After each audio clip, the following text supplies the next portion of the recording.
சிவபக்தர்கள் அனைவருக்கும் வணக்கம். இப்போ வந்து சிவன் கோயிலுக்கு தான் காலையில் போயிட்டு வந்தோம். காசி விஸ்வரன் கோவில் வலைபேட் சர்க்கிள் பெங்களூருக்கு நம்ம விசேஷமான பூஜைகள். அந்த வீடியோ வந்து இன்றைக்கும் நாளைக்கு போடுவேன், பாருங்கள். எல்லாம் பார்க்கக்கூடிய இடங்கள், பார்க்கக்கூடிய கோயில்கள், நம்ம பக்தர்கள் நிறைய வரக்கூடிய இடம். நம்ம நிறைய பேர் வந்துருக்காங்க கோயிலுக்கு. நம்ம விசேஷமான கோயில் வேறு, ஓகேங்களா?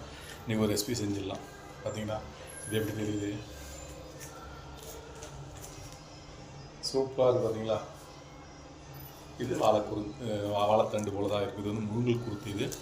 இது வந்து ஒரு நாளைக்கு ஒரு ஜான் வளரக்கூடிய அளவுக்கு புல் வகையை சேர்ந்த தாவரம். இதில் வந்து இந்த எலும்பெல்லாம் வந்து சாப்பிட்டிங்கன்னா அந்த எலும்பெல்லாம் பலப்படும். ஓகேங்களா? எலும்பு, நரம்பு தளர்ச்சி, குழந்தைங்கள்லாம் வளர்ச்சி வந்து நல்லா வளர்ச்சி ஆகுவாங்க. பல நன்மை தரக்கூடியது இது. மூட்டு வலி, முதுகு வலி, உடம்பு வலியெல்லாம் கேட்கும். கிட்னி உள்ள கல்காரியம். இதில் பார்த்திங்கன்னா இது வந்து